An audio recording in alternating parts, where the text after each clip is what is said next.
The uniqueness of our company and why I love working here is because we're what's considered a hybrid lender. You've heard of banks and directly, you've heard of maybe New American Funding. I'll mention that, or Quicken Loans. I like to mention Quicken Loans, guys, because they're a big household name. And if you actually pull up Quicken Loans, guys, I'll do that. Their rates are atrocious. But everyone knows Quicken Loans. Why? Because Cavaliers, Dan Gilbert, they have an arena, right? They do a lot of marketing, right? Here, I'm going to share this with you guys. You will be surprised. You will be surprised. Hold on. Quicken Loan mortgage rates. Unless they took it off. Did they take it off?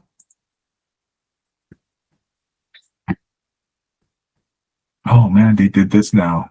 Shoot. So Quicken Loan is now operated as under Rocket Mortgage now. Rocket Mortgage? Okay. Yes. Let me check. Thank you for that. Let's see if Rocket rates are... Okay, so here, great. No, okay. So check this out, guys. On a 30-year, they're quoting at 6.5, but look at this. That's 1.87% in rate. Points, discount points. Okay. Quickens was a lot more like so obvious to be like, don't go with them. They obviously probably, saw that it wasn't working, so they changed it up.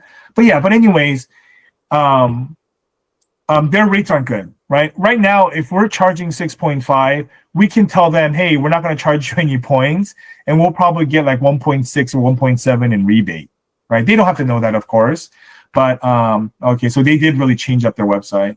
Okay, but even then, here on the Rocket website, right there, I mean, you can tell that the rates are being quoted much higher than what we're going to be quoted. So yeah, you could still use them. Anyways,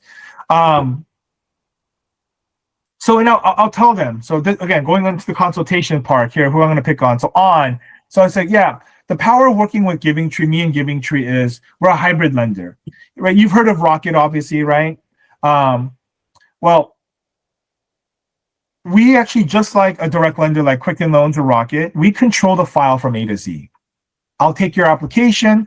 I'm going to consult you, take the application. We'll review it. We'll process it. We'll package it, okay? And we'll even go as far into closing. We'll fund your loan. I will be your point of contact all the way through through closing, where it's funded, and I will ensure that title is recorded. Okay. However, unlike a lender, the one thing we don't do is we don't underwrite. So we do underwrite in-house for our purposes of reviewing the file, but we delegate the underwriting out to your choice of 100 different wholesalers. So that's what I tell them, right? But if it's true, right? Have you guys been on ERP recently? Go to ERP investor vendors, how many lenders that we have on there, right? I don't even actually know. Let's see. We have 83, okay? 83 listed, right? So but I'll just say we have about 100 different wholesalers. So and what that allows me to do is I'm gonna be able to shop you for the best rate. You don't have to do it, I'll do it for you. By the way, again, I get to control the file, because if you work with a broker, they're going to have to they're going to have to pull their credit report multiple times because they're going to shop it around. So it entails that. And two, they won't have control over the file. Once the broker decides who they're going to use, that file goes with that broker. Okay. Whereas with us, we control the file in-house, and it's called non-delegated correspondent direct lender. And I throw that really quickly out there. Sometimes if they're intelligent people, they don't know what that means, okay? And they're not going to be able to recite it back to you, okay? So that's where I plug in GivingTree, okay? You could use that. I sometimes, I'll talk to people, depending on what they do. I say, hey, we do commercial loans and we have private money as well. So on and so forth. But that's really my opportunity to plug in the power of GivingTree. It's your time to boast, okay? Just for 30 seconds. You don't want to go long-winded. I rarely go into, I've been doing this for almost 2 decades. I worked here, I worked there. I don't do that. I just plug in GivingTree. Okay. Because again, part of the consultation really is what? What are we trying to do here? There's one word that I'm looking for. Anyone? What are we trying to do here? Yeah, someone might say sell. Okay. Someone might say we were trying to gain their trust. But what are we really doing here? What are we building? Building relationships. Yes, we're building a relationship. We're building rapport with each other, right? We're building a rapport with each other.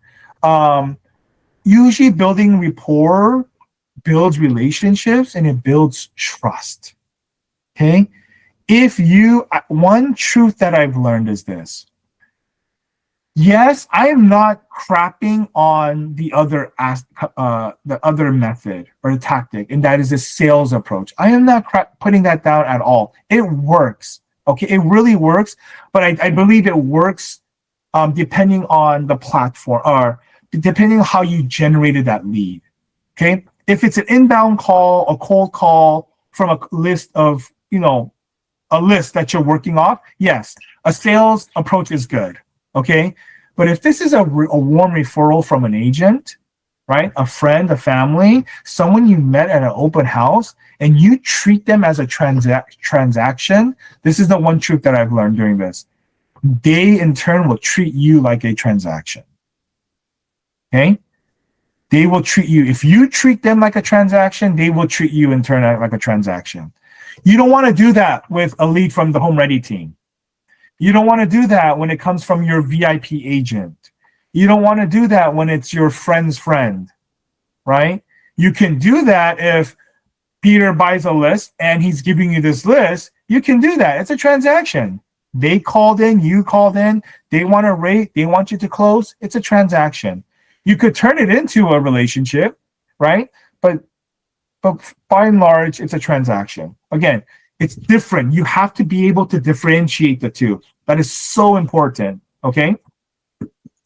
You're building rapport. So at this point now, I say, hey, do you have any questions? We kind of gone over what a mortgage is, what areas of qualification. You've understood now the power of giving tree and what I am able to offer you. And naturally, they might ask, or you want to bring up like, hey, what about closing costs? Right? That always comes up. If it doesn't, I always make it a point to go over closing costs, but I only take 60 seconds to do it. Okay. The reason is because I have heard so many people, I have gotten so many referrals back to me saying, my lender didn't go over closing costs. I didn't know what to expect. You guys have to understand it. Don't take offense to this, okay, when I say this. But you have to operate on the assumption that people are dumb. Okay? When you talk about mortgage and you talk about the down payment, I promise you, that's what they're thinking. At closing, I have to bring in that 20% of $500,000 is $100,000, and that's it. And I can almost assure you, at the very least 7 out of 10 times, if you go through the loan process and you go, why does this say that I have to bring in $120,000? You said the down payment is 20%, $100,000.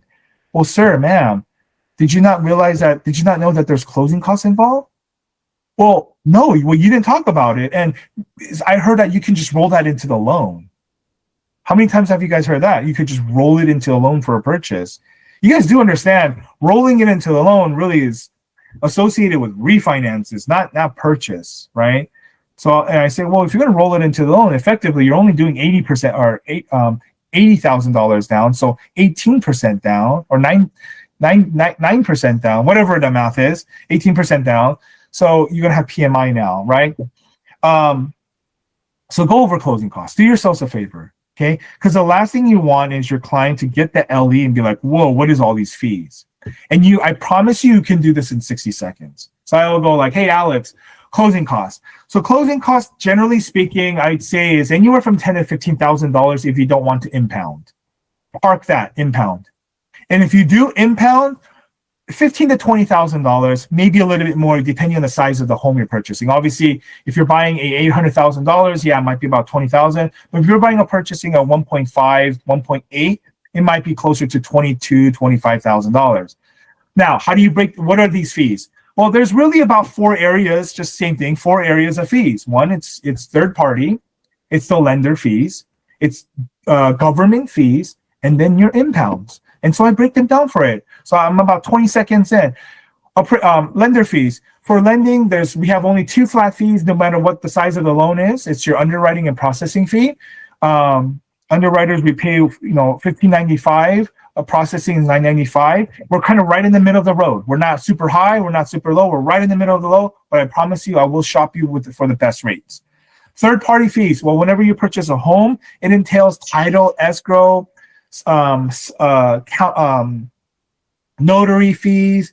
There's all title insurance fees. There's all these different types of third party fees. Then there's the government fees of recording, tax fees, and I'll tell them it might be about like several $100s to about $1,000, and then impounds. So impounds, I said to park it because this allows you to give an opportunity for you to discuss impounds. Alex, when you cut your mortgage payment every month, would you like for it to include the impounds, the taxes and insurance prorated every month? Or would you rather pay the taxes twice a year on your own and insurance once a year on your own? Let's just say yes, you want to impound it, right? So he says, I would like to impound it. So great. So now the fourth area, the area of fees relates to impounds. Okay, so whenever you,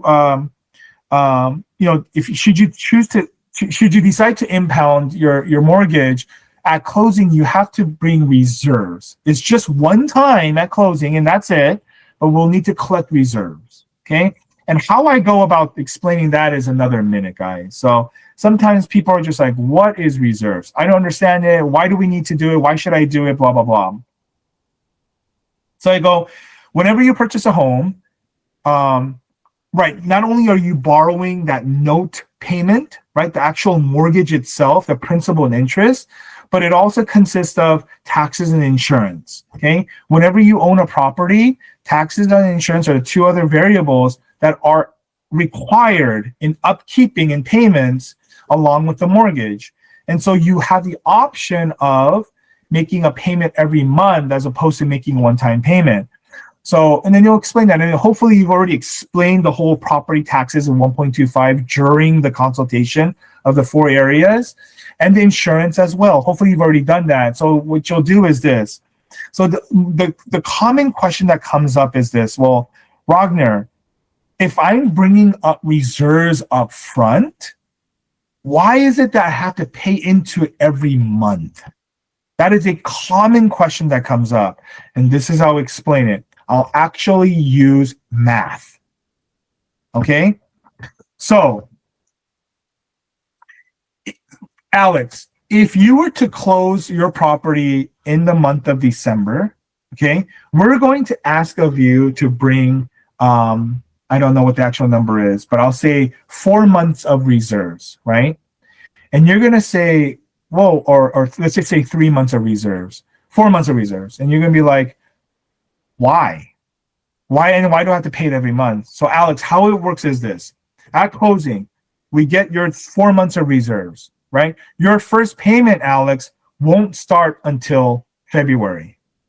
Okay, because we're going to have already collected the January interest. So your first payment, if we close this month, your first payment is going to be in February. So you make a February, March, and April payment. That's 3 months, Alex, okay, of impounds that we will have collected, or the servicing company will have collected by March, okay, or April rather. With the 4 months, that equals 7 months of impounds that we have now in an escrow account. But Alex, what happens in the month of April as a homeowner? Your second half installment is due. And so we have 7, Alex. And so 6 of it is going to go to pay the second half installment. Does that make sense, Alex? Now you have 1 month's reserves. Now you pay April, May, June, July, August, September. That's another 7 months. And what happens in November, Alex? As a homeowner, you have to pay property taxes in November, your first installment. You have the 7 months in reserves, so we take 6 away. Do you get the drift here, Alex? Right? So at any given point in your escrow account, there has to be sufficient funds to go pay out your property taxes. The same thing applies with homeowners insurance, Alex. Okay, so right there, I just took time to explain how impounds work. I explained why the necessity of reserves. Everyone's good. Okay, so that is really it, guys. I went over again. I don't have anything pretty, but I'm just gonna show you what I wanted to go over, guys. Okay. You're setting up the foundation here. This is just for reference, guys. If you want to take notes, then you can, but right. Setting up the foundation, this is what I was referencing right now. Reform Act, QM, ATR, DTI, the 5 major programs, right? The 4 areas of qualification, your upfront fees, the mortgage sheet summary you can, you're just referencing, right? Closing costs, right? 10 to 15,000. With impounds is 15 to 20. Okay, you can break it down: lender, third party, government, prepaids, impounds. Impounds is to do or not to do, right? You're explaining that, and giving tree, right?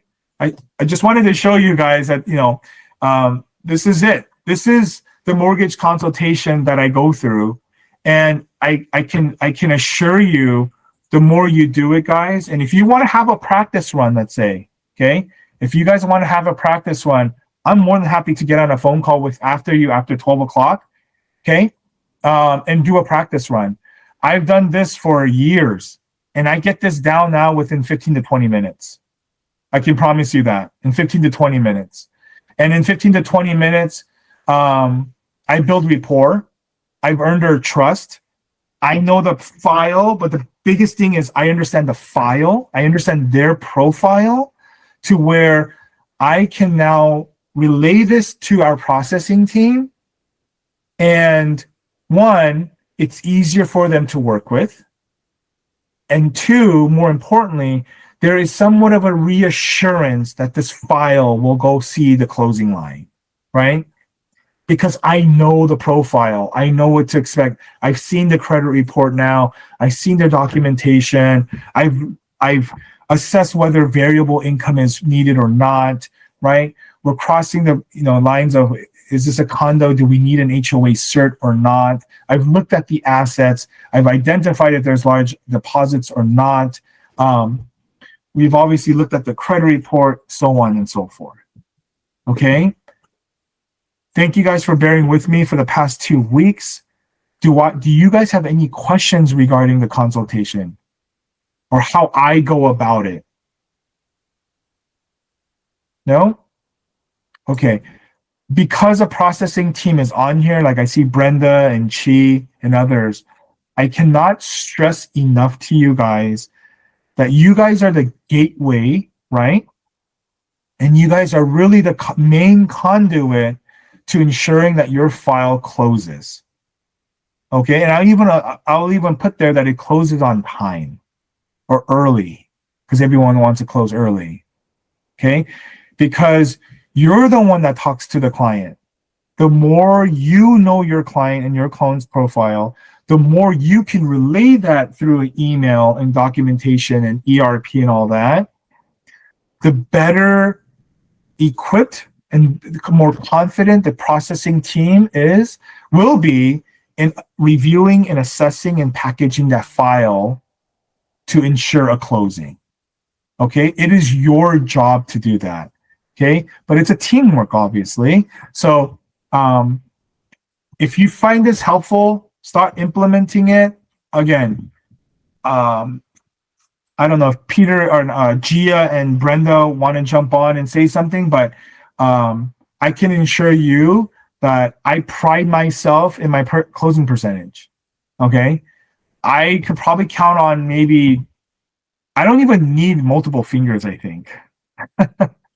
For sure, on one hand, in the 3.5 years I've been here, how many files did not go to the finish line? Okay, and I'll even put in there where like on one hand how many files that I had really had to stress, like, oh my gosh, I'm gonna lose this file towards the end. Okay, just on one hand, because I do the job up front. Okay. Nothing else. Thank you guys. Peter. Thank you, everyone, for your attention. It was really helpful for us to see and what needs to be prioritized when we talk to the applicants. Just like Ragnar emphasized, building relationship comes first before we talk about opportunity and business. So please be reminded when you are reaching out to these buyers, applicants, and realtors that we're working with together, make sure to be friends with them first, and then numbers business can come in the second. Hardship will come, but we'll never fall. We don't have to worry about that part. We'll navigate fast enough so that we don't have to get in that situation. Next week, we're gonna go over my company expectation and perspective of how to close out 2025 and how to open up 2026. And it's all about the mental games. Who knew that the rates are going up after Thanksgiving, right? A lot of things that we see today are going against what the media was saying for the last couple months. So if we get into that trap, we're gonna work and think like them. Those loan officers and mortgage companies falling at this time. So let's learn ourselves, come out from this mess through all these factual data and footprints that we have developed so far. And we have to just, dig out from it. When we're in the middle of the mud, more you move around will make you have to make the point. You have to grab one item and then pull it through. Okay? Until it works, don't give it up.